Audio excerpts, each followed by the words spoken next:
SmackDown from April 4th, 2017, the first episode of SmackDown after WrestleMania. Today, joined as always by Wrestling Inc.'s own Raj Giri. SmackDown from April 4th, 2017, the first episode of SmackDown. Ooh. No. Just heard myself there. Okay, we are good. Guys, big episode of SmackDown last night. The end of a very long 4 or 5 day event. Raj, what did you think about the show overall? I didn't think it was as good as Raw. I thought, it was great seeing Nakamura finally called up. I thought it was great seeing Tye Dillinger as well. But man, that Orton stuff just kills me. That just takes me right out of it. And as soon as they announced that as the main event, it was like a balloon deflating. But other than that, I thought it was a really good show, other than the Orton stuff. Yeah, absolutely. Glenn, what did you think about last night's show? Was it anywhere near the equivalent of Raw? This felt like pre-live, pre-draft. It's the B show SmackDown last night. Really lackluster way to end WrestleMania week, in my opinion. I thought the Miz segment was great. Love Nakamura. Love seeing Tye Dillinger. But yeah, man, that Orton Styles stuff, the main event, that was just tough. That was really tough. And it's funny, they did a dark main event for the audience there to keep them around after 205 Live. Ziggler versus Nakamura. Man, would have loved to see that on the show last night. That would have really improved it, I think, twofold.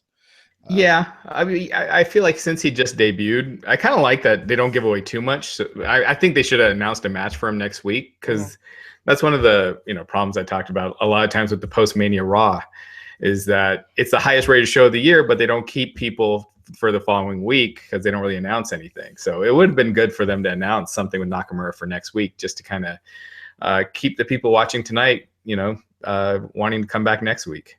Yeah, just such a dead show. Yeah, I agree. I mean, things started off good with the Hall of Fame, and WrestleMania, of course, was huge. Raw was fun, and this was just too much, it felt like. But yeah, let's just kind of go through the show from the start. So new WWE champion Randy Orton came out, and he got booed a bit, which I thought was kind of interesting. It doesn't seem like we really know how to feel about him. Bray Wyatt interrupted him. Of course, the spooky music was there. And he challenged him to a House of Horrors match. And he promised Orton will be sentenced to eternal damnation. Raj, how did you feel about the House of Horrors challenge being laid out? Oh, yeah. This stuff has gone, for me, from bad to brutal. And, Eric Rowan coming back, it's like, that's how they bring every member of the Wyatt family back, is, the sneak attack. And that's how they did it with Luke Harper twice. I'm just done with this. And I feel like it's a step down for Luke Harper to keep being stuck with this Wyatt family stuff, as opposed to moving on and trying something different. So yeah, I thought it was bad. Yeah. That was terrible. Glenn, did you also feel it was terrible? Oh God! I mean, for a second though, I perked up. I thought they were alluding maybe to the Insane Clown Posse coming back. House of Horrors being one of their jams back in the day. It's like, this is how we get them back in the ring, man. It's been too long. It's been 15 years. But yeah, it's just all I kept thinking was WWE creative invested money in that overhead projection technique, and they're not letting it go to waste. So we're just going to see, more maggots, worms, roaches, and God knows what else that they're going to project on the ring for this stupid match. Maybe there's some 8-year-olds out there. They're really into this. I don't know. But, and then Wyatt's team ends up losing anyway, and Rowan loses in his return. So it's just silly. They're just back to Rowan's back to being the job guy for the Wyatts. I don't know if this Wyatt drops him after failing right off the bat or not, but it's just a treadmill and just running in place with those guys right now. And what's with Rowan's mask? He looks like he's been hanging out with Sanity. he got a new mask. So when he went away last time, he kind of teased that he was done with the gimmick, because on social media he burnt or buried the mask, and he comes back with the new mask, and then he gets fought off right away at the beginning of the show, and then he does the job at the end of the show. So I don't think Big Red is in line for another push. Do you guys have any hopes for him in the future? Not now. I don't know. No. Especially he's stuck, like they tried to break him off that one time, and that failed miserably. It's until you can get them away from the whole Wyatt gear and just like a complete break. These guys are just kind of always attached to that and attached to that Wyatt jobber of the Wyatt family stigma, and it's going to be impossible to break out of it. Yeah, it's unfortunate over the brand split. I mean, Braun Strowman got to break away, and he's done way, way, way better than anyone would have guessed. But Harper and Rowan are just doomed to repeat this forever. Next up, we went to Naomi and Alexa Bliss one-on-one match. It went about 11 minutes. Naomi picked up the clean win here. Raj, what did you think about this? I thought it was fine. I'm curious. I thought they would have saved this for the SmackDown pay-per-view. So I'm kind of curious where they're going to go.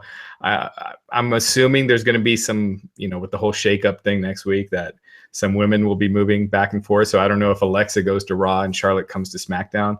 I could almost see them doing that. But yeah, I thought it was fine. Yeah. Glenn, did you have any thoughts on it? Just glad they kept the belt on Naomi. I thought it was like, oh, great, we're going to see another Zack Ryder situation 24 hours later, reversing the victory. So that was nice. Her finisher, man, she's just got to get a little smoother. That spider twist, the submission, she was doing that like leg lock, full Nelson. I thought it looked a little messier this time than it did at Mania. So I don't know. I think if you can get that down, that's a sick move to end with. Do you think this is like a way to blow off the feud and possibly Alexa Bliss is headed for Raw? Yeah, I think after next week, we're going to get a big reset button on all these SmackDown storylines. And that was the thing last night that was the most frustrating, is it really, really, really felt like we're treading water, guys. I mean, when it felt like creative, right? This was creative at the end of their streak. They had their busiest week ever. I didn't even watch 205 Live last night. I dread to think how that was in terms of quality of product, because I think this was like, we just got to make it through, guys, and we get to go home for a couple days.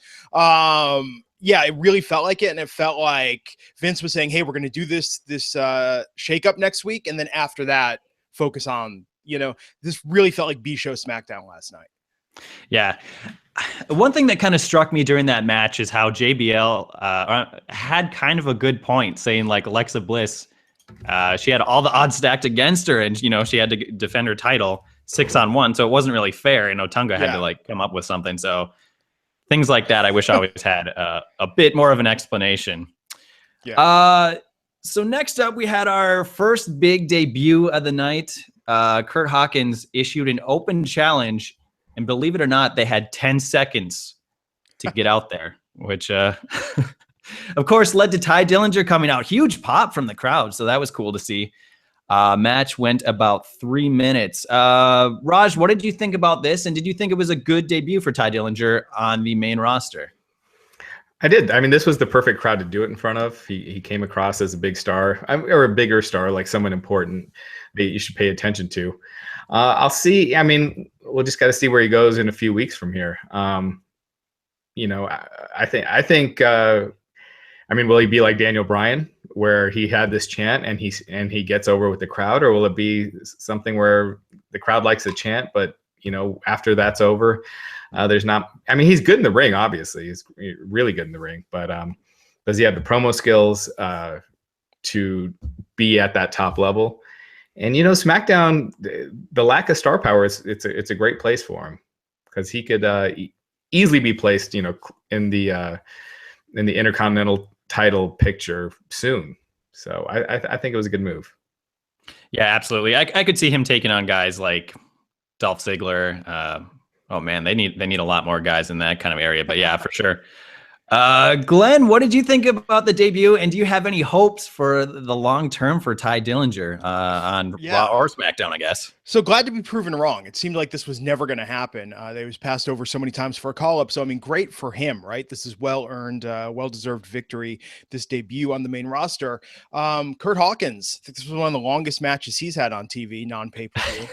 I think he had one on a pre-show with Mojo that went for like maybe 6 or 7 minutes. But yeah, for Tye, I really hope that they do something with him. I hope this isn't another Tyler Breeze situation or one of these guys they're going to bring up. It's going to get lost in the shuffle. But great reaction from the crowd last night. And yeah, let's hope in this whole shakeup business, he doesn't get overlooked. Yeah, that kind of struck me as well, that you know how you mentioned the match times, because so many people have beaten him. Yeah. Kurt Hawkins in like 30 seconds that it almost wasn't that impressive for Tye Dillinger to need 3 minutes to do it. Yeah, I think it was more of a showcase for him than anything else. I mean, I think Hawkins, you know, the most notable thing in my mind, aside from how much they just botched bringing him back, was what was that? Dean Ambrose defeating him in a split second on the way to the ring, you know, to cut a promo. So yeah, Hawkins is pretty low as far as it goes on the rung, you know. Do you want to see Hawkins show up on Raw, or do you think it just doesn't even matter at this point? I think they got to do something, reboot the character. Come on. I mean, it's bad, right? I mean, I don't know. The Spirit Squad technically was still on the roster up until a couple weeks ago. So I think Hawkins, I don't know if I had to place my money, I know they just brought him back, but I don't know. I mean, maybe someone in creative likes him, but it seems like they're really not making an effort. Yeah, I don't even think it's worth repackaging him. I mean, he's not a star, so why bother? I mean, he's there to be, you know, a guy to get people over, and you know, that's his job. So, you know, really, there's no benefit to moving him to Raw or SmackDown, because you already got, you know, Jinder and guys like that on Raw, for that same purpose. So, it's just, I mean, you could swap out job guys, but I don't think you get anything, you know, gain anything from that. You know what? His gimmick is actually perfect for NXT. I think if they put him back in NXT right now, I think NXT could use him, because after Nakamura and Dillinger, NXT is looking pretty bare. Yeah, I agree. Drew McIntyre back, so that helps replenish it a little bit. And but yeah, I agree. NXT, like I was just thinking, what a awesome takeover they had this past weekend, but there's nothing really that's interesting, you know, that's got me interested to watch it going forward right now. Yeah, I mean, we'll see where they go with these TV tapings, but Bobby Roode versus, and I'm assuming they'll go with Drew McIntyre as that top contender. I like Drew, but that it just doesn't grab my attention. Yeah, I agree. I mean, that was very surprising to see Drew show up in NXT. He's made such a name for himself on the indie scene, and NXT needs a lot of people, but I feel they don't need him, because he should be on the main roster right now. Maybe in this shakeup it'll happen, but probably not. Next up on SmackDown, Mojo Rawley was interviewed. And Glenn, I'm going to give you some credit here. I rewatched our podcast from last week, and you said he might win this, and we both laughed at you. Yeah. He did, man, and it showed this week. They got no idea what they're doing with him or where they're going. Now I'm pretty much a mark for Mojo. I mean, I like the guy. I like his energy. Wow. Look, like a lot of the IWC, I think when he was on Breaking Ground, he really redeemed himself as being a guy that lives this and wants this, and is really genuine. So I think when he's sincere, it's so good.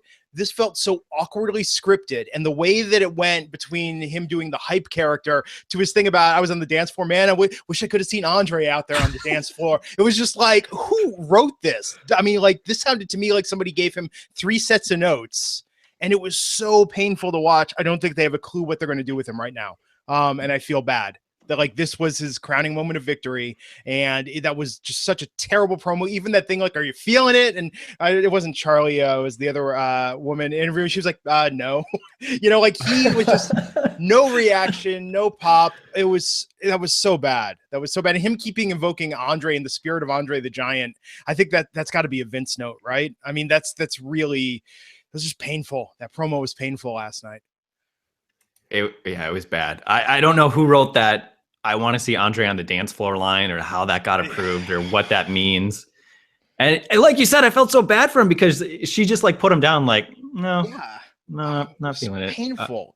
Absolutely. And I mean, God forbid that's the gimmick. God forbid Vince said, you're going forward, you're going to talk about, you got the spirit of Andre now, and that's how they're going to book him in these storylines. I mean, that will be just a train wreck. Maybe it'll be a watchable train wreck, but I'm not optimistic after that promo last night. Yeah. Raj, what do you think? Is Mojo Rawley going to be, they're investing in him a little bit, but do you think it's going to fall on its face, or does he maybe have a little something? Are they investing in him? I mean, like I said on Sunday, him winning that battle royal, in my opinion, was not to get him over to be a top guy, or and I think this just proved it. It was done to get Gronk in there and to create highlights for Sports Center. Whereas I think that you already had enough Sports Center moments on this show with Cena. You could have had Gronk get involved, but Mojo still lose and use it to get somebody over. I mean, this is what I said about Mojo before. I just don't see them doing much with him. And this kind of shows him, this promo shows you what they think of his character, someone not to take seriously, and a big goofball. Yeah, it seemed like for the first time, he's never got great reactions, but last night the crowd was definitely not into him. And I could definitely see that backlash growing in the future.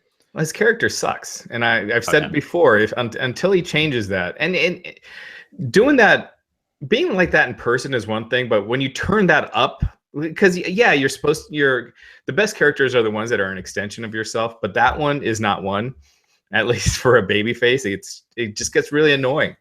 And I think if you did that as a heel, maybe that might work. But I just don't see this character working out. And he's got some impressive stuff in the ring, so I'd like for them to tweak it and come up with something for him, because I think he definitely could be an asset. But yeah, this isn't it right now.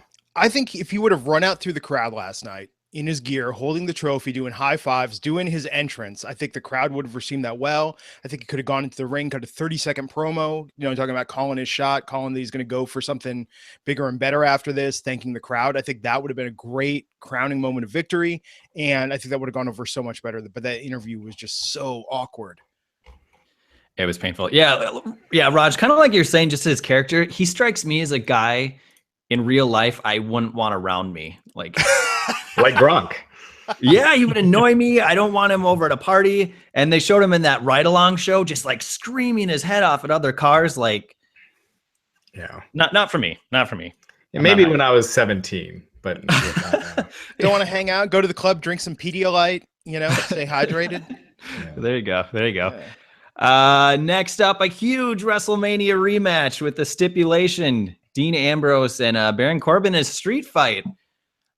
This time, more interesting, I think. Glenn, what did you think about this match? Was it better than their WrestleMania? This is the match they should have had. They should have had this match on Sunday.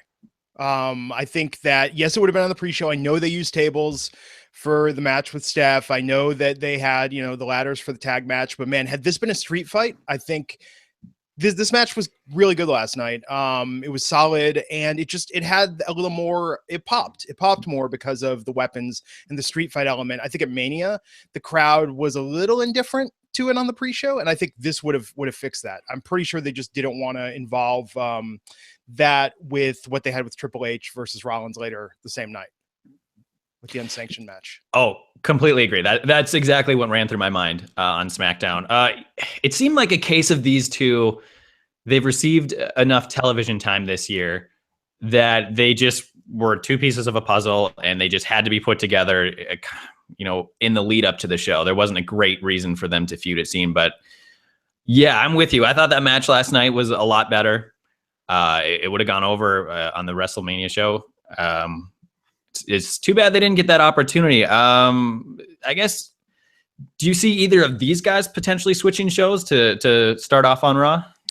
I don't know. I could see them keeping them both on the same show. I mean, Corbin on Raw would actually be interesting. I feel like Ambrose would just end up probably jobbing out to, the top of the roster. I think they would have Ambrose go full face and then just have him lose probably to Roman and Joe and those guys.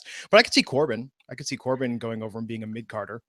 Well, it seemed like this was, Corbin winning here was done to keep this feud going. And I'm guessing that'll be at the next SmackDown pay-per-view. So I wouldn't assume that's what they're doing, because it would be weird to have Corbin beat your Intercontinental Champion and just go to the next show. And Ambrose, you don't want. I mean, I guess you could switch the U.S. and Intercontinental title, but I don't see it happening. Yeah, but yeah, we skipped the highlight of the show. Did I miss the highlight? Well, oh man. What was that important to talk about the street fight with Corbin and I just had to get right to Ambrose? I mean, come on, man. Raj, Miz and Maurice getting their well-deserved encore last night. Doing, yeah. Sorry, I had that next on my notes. Yeah, I skipped that.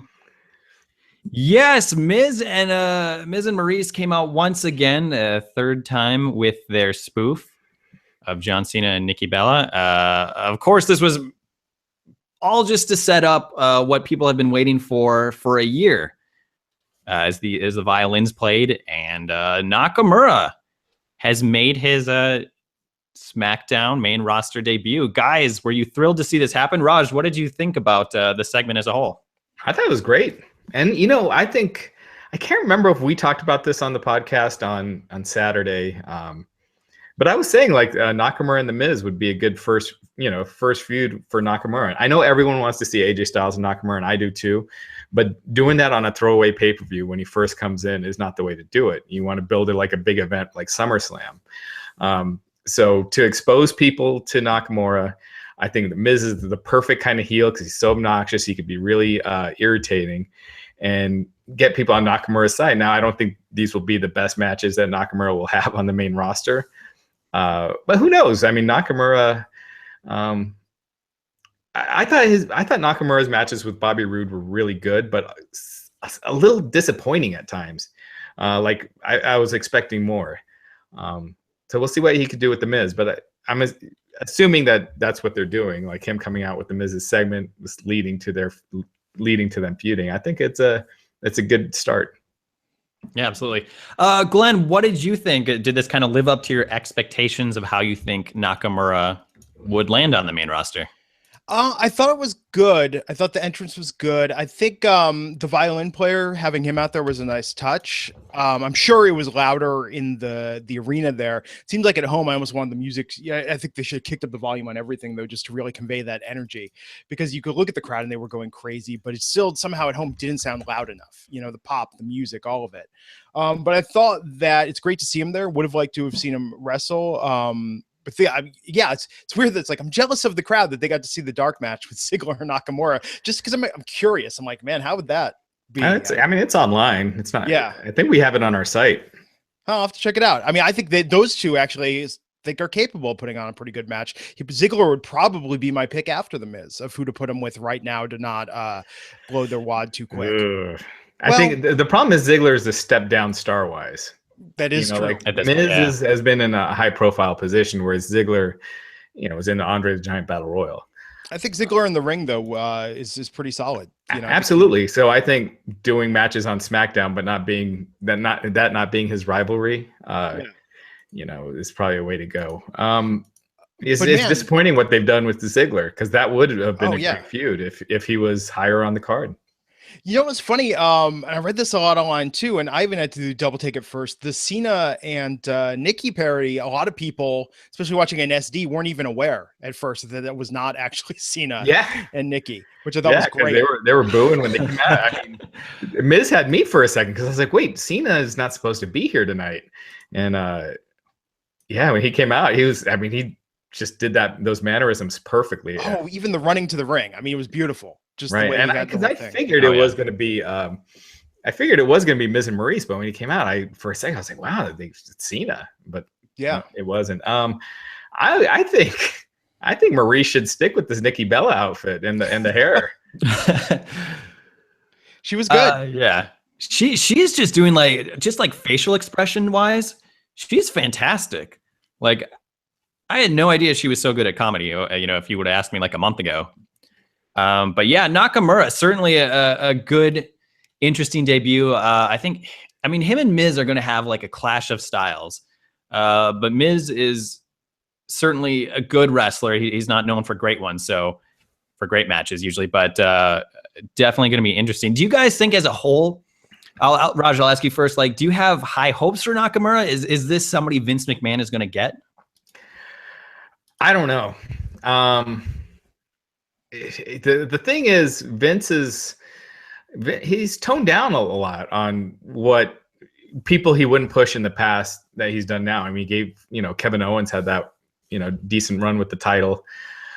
So it's changed. I mean, WWE has never really had a big Japanese star. And when you think about the number of Japanese wrestlers and top wrestlers in Japan, and not to have one in WWE tells you something.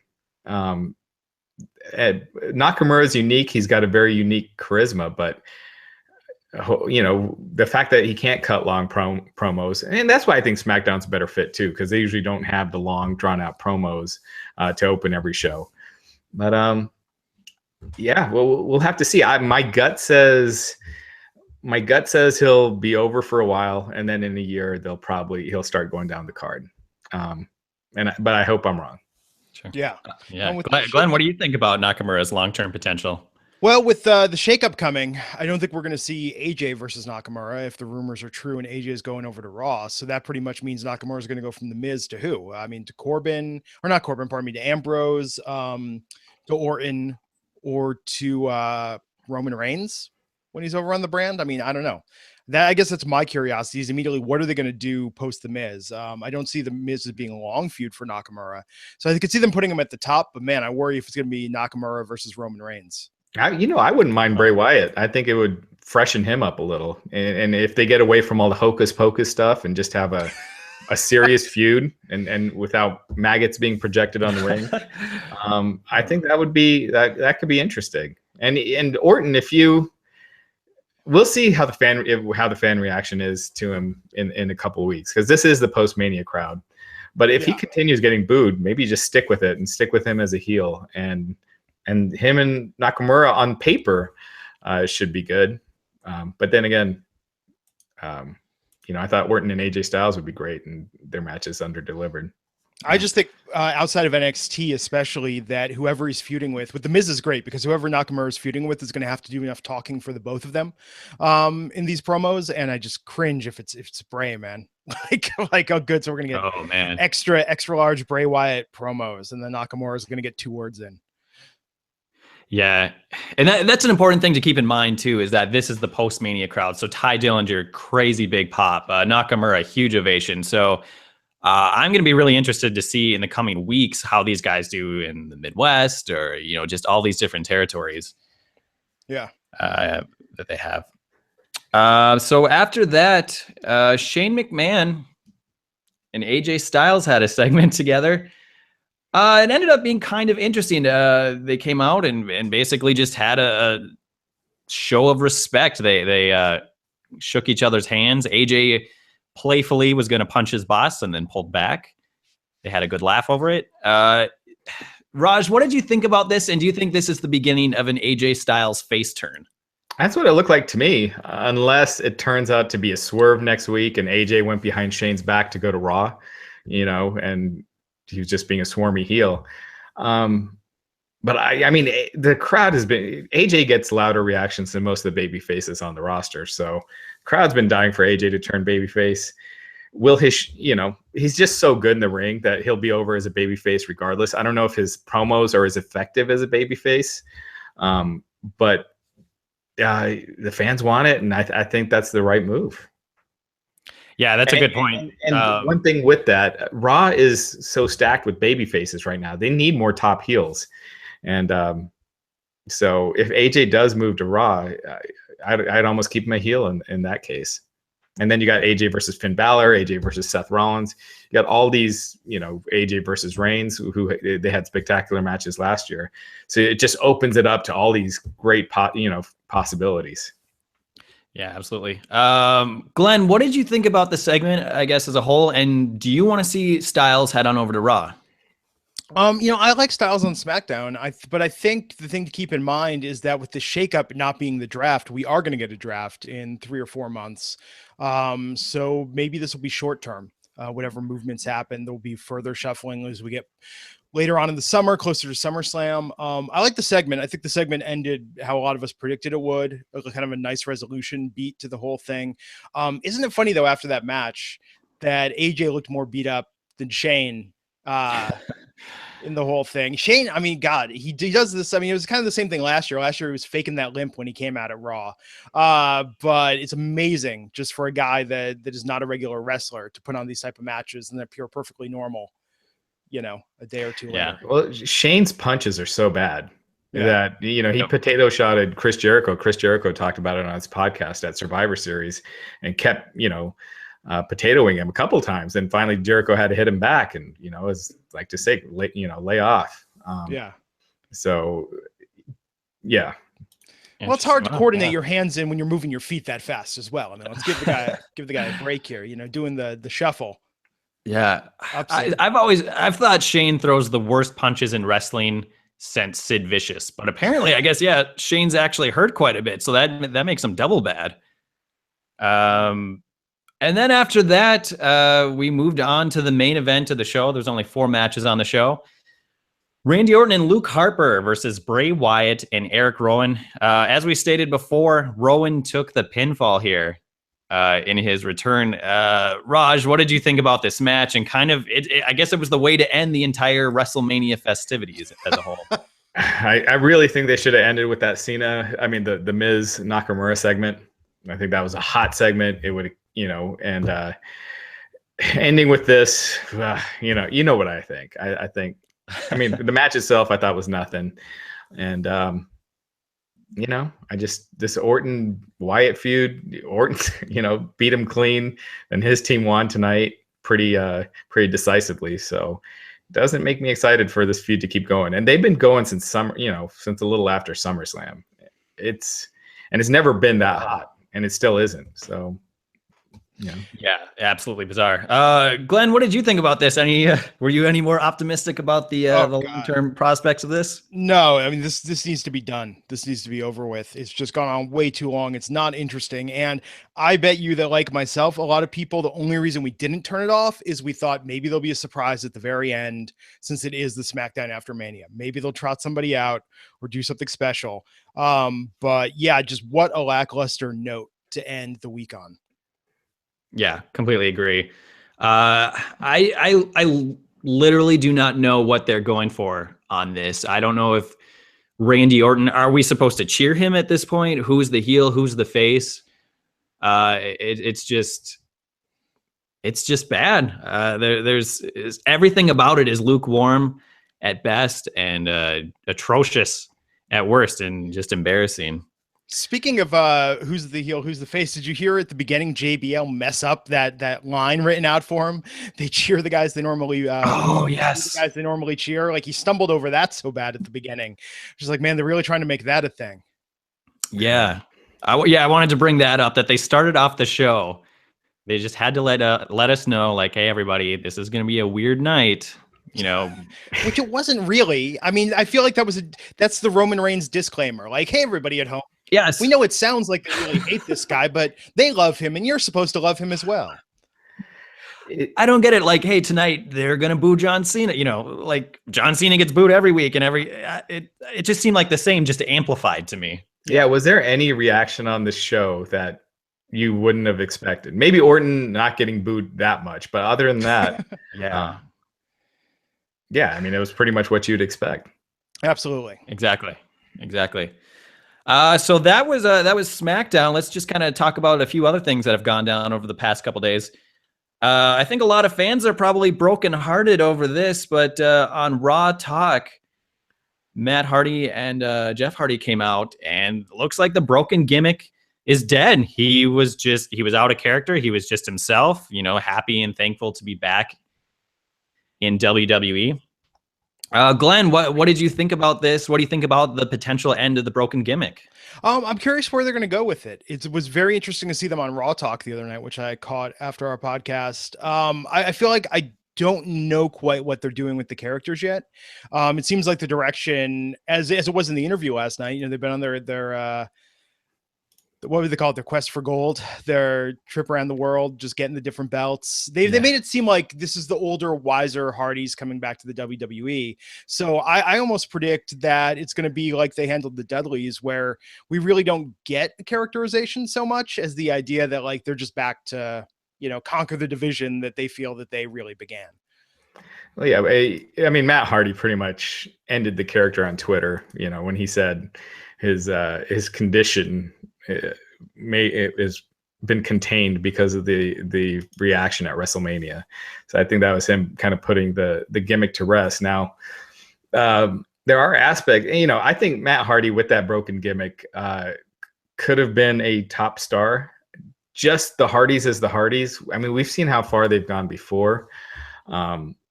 Will it change? I mean, they're going to get huge reactions for a while, and the Hardys have always gotten big reactions, but it'll get tempered.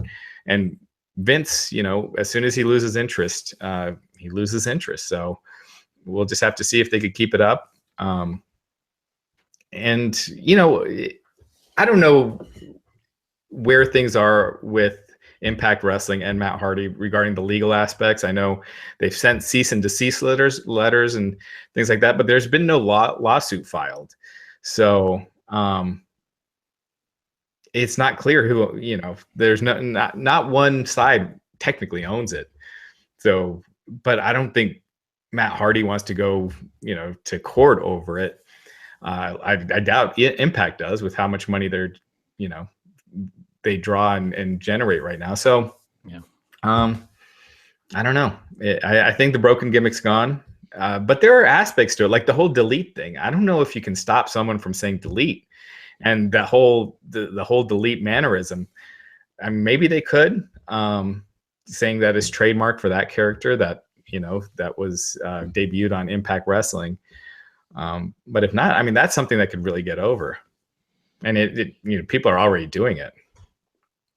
Yeah, it's a bit of a shame there. I mean, there was tens of thousands of people at WrestleMania doing the delete thing, and that originated on Impact, and, you know, 300 to 400,000 people at most are watching it. So they had a little something there. Glenn, are you upset that the gimmick is over with, I guess? No, I mean, not necessarily. I think you should always look to be reinventing yourself as a performer. And I think that if they're going to do this and come to the WWE, there's normally two ways that it can go. You know, it's similar to an NXT call up. Like what they did with Bayley. It's like, okay, we have two choices. We can either retell the story that we already told in another promotion, or we could do something completely different. There's a third option, which is the WWE could just sort of nosedive the whole thing in the ground by not really committing to either. But I think that with the Hardys, I could see them reinventing themselves yet again for this. And I think it's a good opportunity. Yeah. Yeah, I agree with reinventing yourself, but usually after something gets tired or old, the broken thing hadn't even gotten to the main, you know, to a huge, you know, wide audience. And it could have failed because WWE writers writing for that could have easily just killed that thing to the ground. But, you know, I just feel like we just never know the potential of that because it wasn't, you know, we're not going to be able to see it on that wide, you know, to that wide national audience. Yeah, I agree. I mean, I think it's definitely could have been very wrestle crap worthy had they gone broken Hardys in a couple of years. We'd look back and go, just, oh man, they just did not get that at all. But I like you said, he could have been a potential main eventer. I think they could have, if Vince would have got it, he would have had a lot of fun with that. I mean, it's weird, it's out there, but so is Bray Wyatt stuff. But that's just bad stuff. So I can't help but think they kind of dropped the ball here, unless they were just afraid of the legal implications. Oh, they definitely were. I mean, I mean, that's, you know, they'd use it if they could, I'm sure. I mean, I'm sure that's why they were originally interested in them. But why get involved in a legal fight when it probably doesn't make that much difference business-wise? They'd probably sell more merch with, you know, because it would be different merch as opposed to what they'd sold for the Hardys before. But it's not worth the legal hassle in their eyes, clearly. Yeah, that's true. I guess, do you see this going better, at least better than the Dudleys did on their return? I mean, it's different already in the fact that they won the tag titles right off the bat. That's true. Yeah. But you remember those the ovations that the Dudleys, you know, that they got in the beginning, and then, you know, they picked up some steam. They were getting wins, and then, you know, Vince just used them to put over other tag teams, and they just lost all the time. And that's been the case with a lot of the guys that he brings back from the Attitude Era. With Rob Van Dam was kind of the same thing. He was just losing nonstop. So history tells us that they'll probably be hot for a few months and then revert to just putting other teams over. Yeah, that's what I say. I guess, Glenn, let me just ask you, where do you see the Hardys at 1 year from now? It's tough. I think a year from now they will be in a new and original storyline. I think they're going to probably coast through the next pay-per-view doing what they're currently doing. But I easily think by SummerSlam we will have fully fleshed out in-depth storylines. Maybe they'll break up again. Maybe they'll do some single stuff. Maybe they'll do a feud. But I'm excited for it. I'm excited to see what happens there. And I think in the meantime, we'll definitely get the crowd participating with the delete chants. I just had to look it up to confirm it. But I think that's how the WWE gets to have their cake and eat it too. They can have the crowd chanting delete and not shut it down. Great example, Sami Zayn with Olay. That is a written song. I mean, this is by the Bouncing Souls. It does have writing credits on it. And the crowd sings that at every event. The WWE didn't have to clear it, doesn't have to pay royalties. If someone tries to sue them, they could be like, hey, it's not us, man, it's the crowd. Right, but they can't sell merch with it, though. Yeah, that's true. Although delete, I don't know.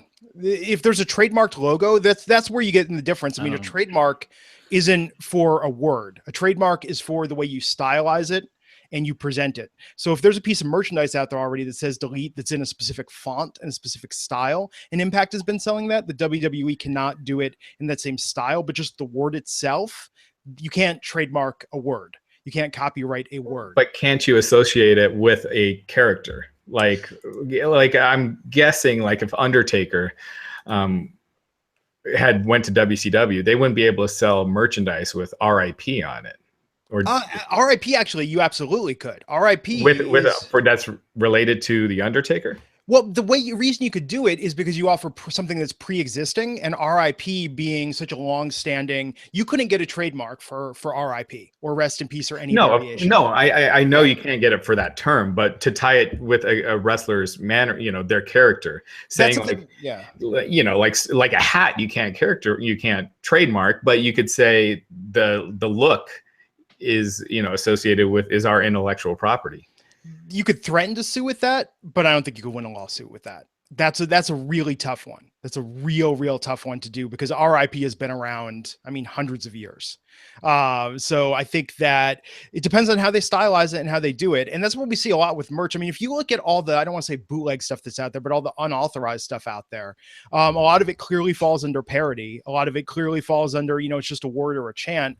And the WWE it seems like they don't waste their time with merch if it's something that couldn't be trademarked in a recognizable form, in some sort of stylized presentation. I was even looking last night because I was curious if they were getting on the bandwagon with the Usos. I don't know if we want to talk about Talking Smack, but they made a surprise appearance at the end, in their day one-ish hoodies. And it's like out there, just lots of people selling bootlegs of those, but there's nothing official in that channel. And then when you look out there, you see that a lot. A lot of people are getting away with selling stuff that's just a word or a catch, not even a catchphrase, just like an associated term, as opposed to something that's more stylized, which is what the WWE seems interested in putting on t-shirts. And it should be noted that if you do a search on like the Impact Wrestling YouTube channel, we had noted this on the site a couple of weeks ago, that if you do a search on like Broken, they have the little trademark logo for Broken Matt or Brother Nero, things like that, but they don't have it for Delete. So it's like, so I guess it's, they're not even, I mean, I guess they could use that. Yeah. Broken Matt, that's something you could trademark. Even just Broken Matt, Broken Matt Hardy, but Delete, you're not going to get a trademark. And if anyone ever wants to mess around with this, the U.S. trademark and patent database is online. It's actually fascinating. You can go through and look at what's a live trademark that was granted versus stuff that's a dead trademark that was disputed and not granted, or that somebody walked away from. And I know there's a lot of stories. I mean, Raj, you see this, the wrestling press, because they'll note, like, what was the famous one last year? The WWE trademarked the term lady balls. And Steph used that in one promo. But you can find out what's coming up a lot of times by searching what the WWE is registering trademarks for. Well, remember when they were trying to trademark the click sign? Yeah. The hand gesture. I'm not sure if that went through or not. I'll look into that. But they have T-shirts of it. But yeah, I don't know if. Yeah. I don't know. But that's the thing. Like, yeah, you could trademark a drawing of the fingers doing it, but you can't trademark an actual gesture. Oh, okay. Yeah. So that's what they're trying. Interesting. So just correct me if I'm wrong. Matt Hardy did the delete movement at WrestleMania and didn't do it at Raw. He did it. He wasn't like overly doing it. He did it like once and stopped. Yeah, I don't know.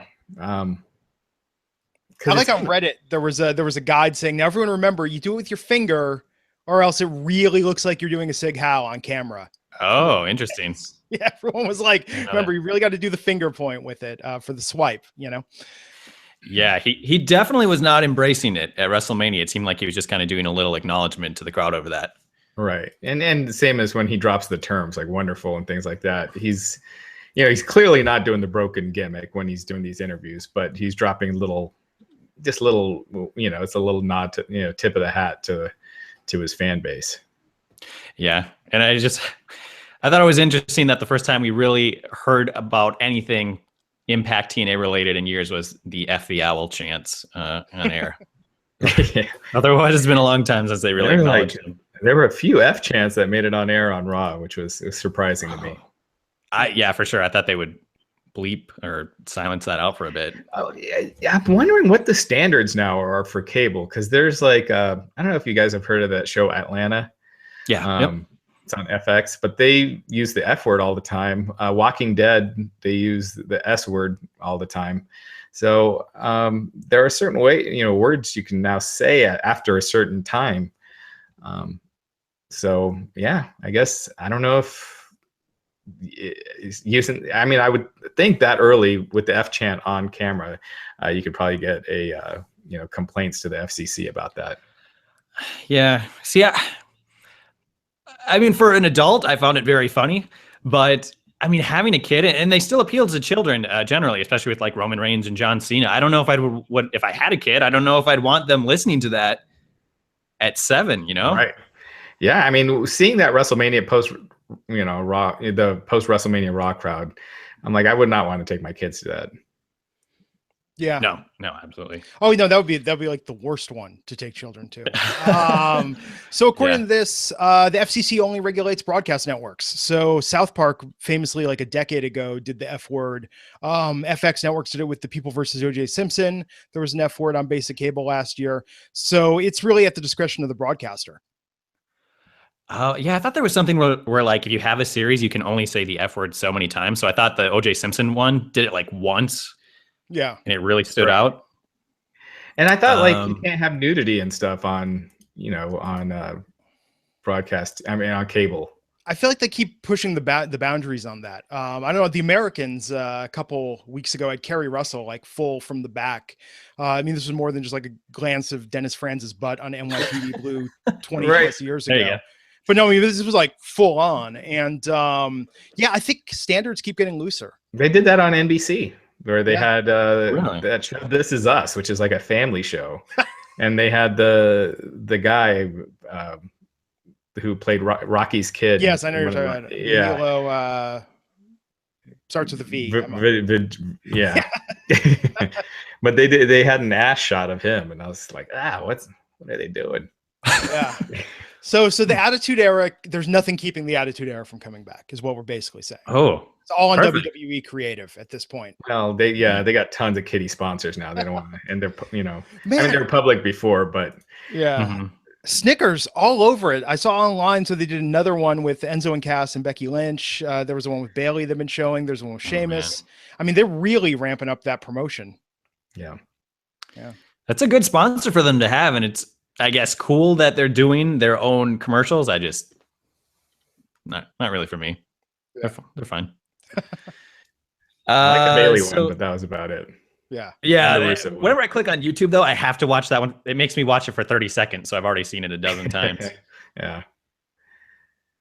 So some other news kind of breaking today outside of WWE. Aron Rex, the former Damian Sandow, is apparently already done with Impact. He's only been there less than a year. He recently rebranded himself as a character, taking on a Liberace style gimmick. Raj, what did you think about that gimmick, and are you surprised to hear that he's already gone? I am. I mean, he wasn't at the last tapings, but I feel like no one noticed. Yeah. That he wasn't there. I don't know. That Aron Rex gimmick just, I don't know how far you could take it with the Liberace stuff. It's kind of like when these guys will bring people that got over in WWE because of comedy and then trying to turn them serious. You're forgetting what got them over in the first place. So, I mean, I feel like they really should have still kept Damian Sandow doing the comedy as opposed to trying to be the serious character, because he was dead within a few weeks. But that being said, he kind of hinted at retirement. I think he'd make a great addition in WWE or ROH. Now that the Hardys are gone, could use something. You could have NXT. We talked about NXT being depleted. So he would add a lot there too, and he'd be really over with that crowd. So hopefully he's not done, and he's just kind of rethinks things over, and we see him again, because there's a lot of potential, and it's hard to get over with the wrestling crowd, and he got over, and so it would be a waste. Yeah, kind of like you said, he came in with so much hype for Impact, relative to them, and he just cut a really bad promo his first night in. It was like he was burying his old act, but people really loved that act, so they didn't know how to feel about him, how to embrace him. He switched characters multiple times. He went back to the Sandow gimmick, kind of, and then he became Liberace. Glenn, did you like the gimmick at all? And what are your thoughts on his future? I thought it was like bootleg Dalton Castle, like without the fun. Yeah. And I think it was just bad timing with Impact. I think when you look at where Impact is now versus when he got there, and he came in like a month or two before we don't know if we're going to be in business for the next tapings, that whole stretch. Oh, yep. So I think it was bad timing, and I think that now, man, I would love to see him go back to NXT or the WWE and just have them do something with him. I mean, I think he's very likable, and it definitely, from listening to his interview, that sort of post-mortem he did with Chris Jericho, clearly the guy's a wealth of ideas. I just think he needs the right stage to execute them on. Yeah, I think he came in, during like that Billy Corgan era as well, because he got involved in the Grand Championship stuff.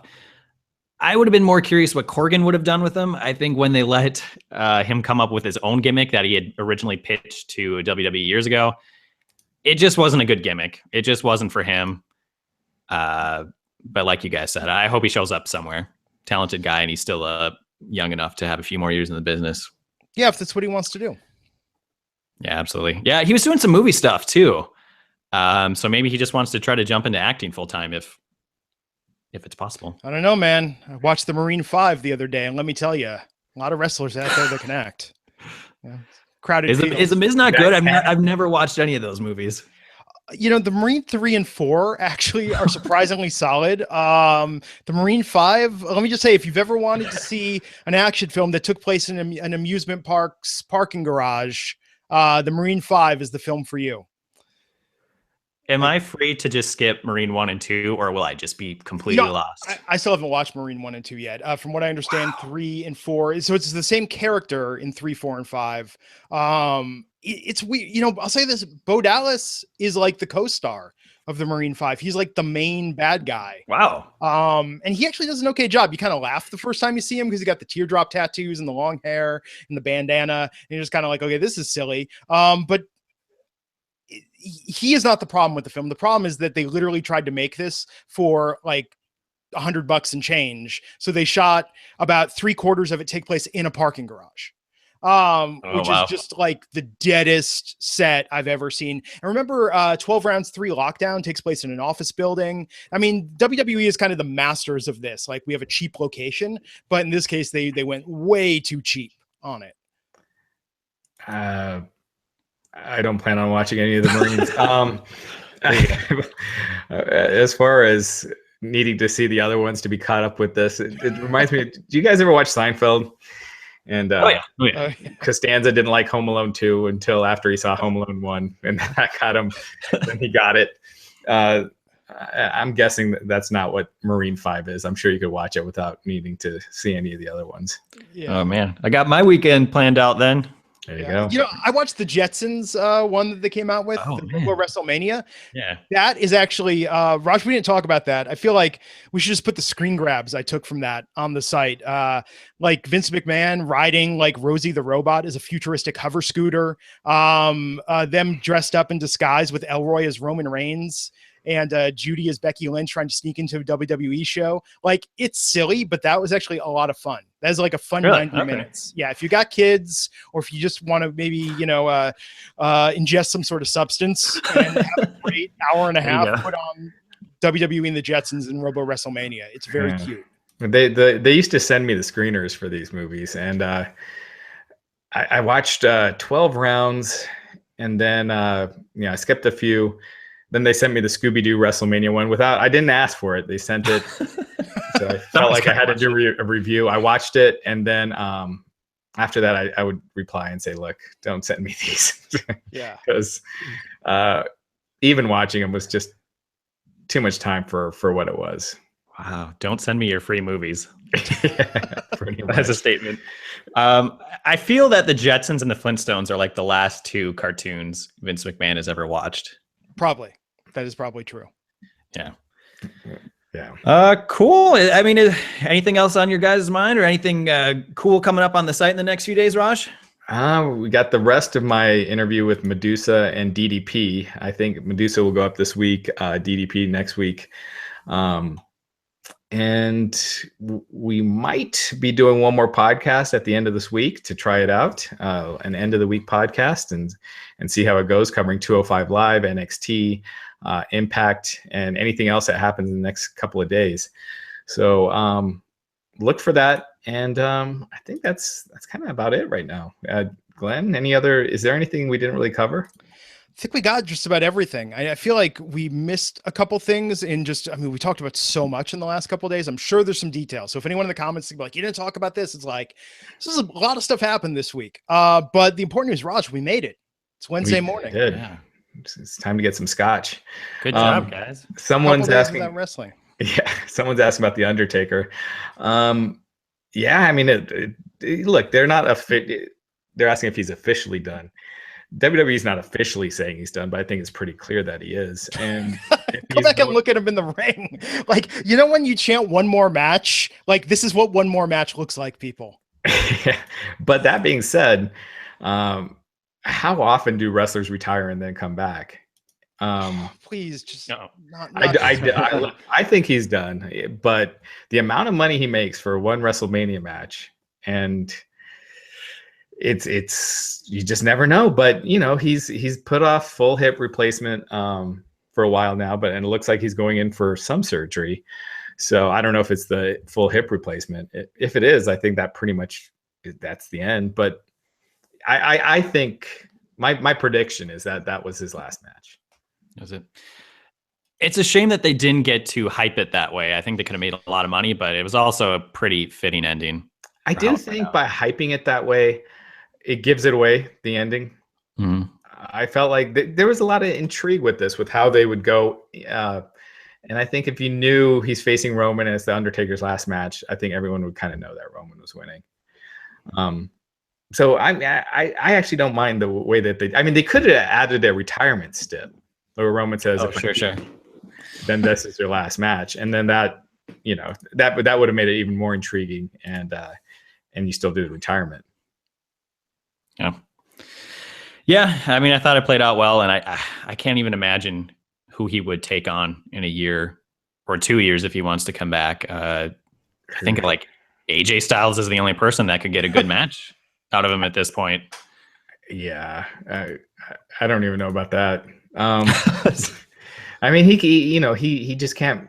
I mean, the amount of wear and tear he's put on his body. A guy his size who's doing, plancha. I mean, suicide dives to the outside of the ring, all the stuff that he'd do over the years.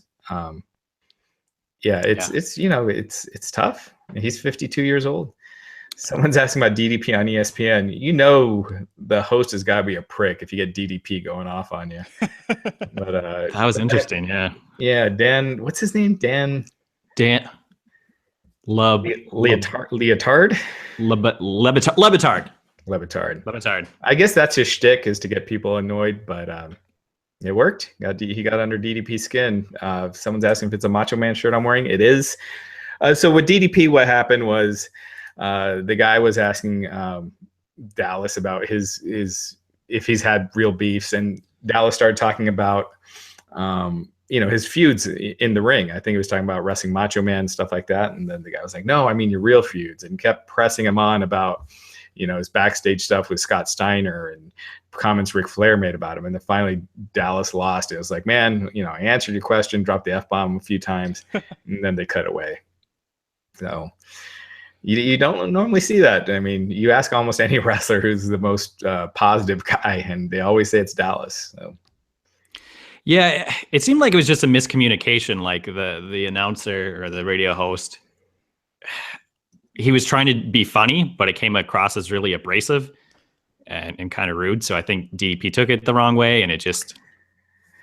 Yeah, I'm sure Dallas must be beat from this whole weekend too. Oh, absolutely. To be doing that interview at the end, and I could see the fuse being a little shorter than it normally is.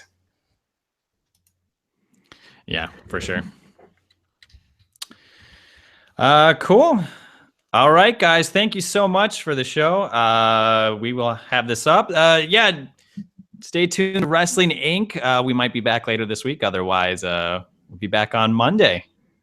Raj and Matt Morgan and Glenn, right? Yeah, that's right. Perfect. Okay, cool. Thank you so much. Stay tuned to Wrestling Inc. I'm Andrew Soucek, and thank you for watching.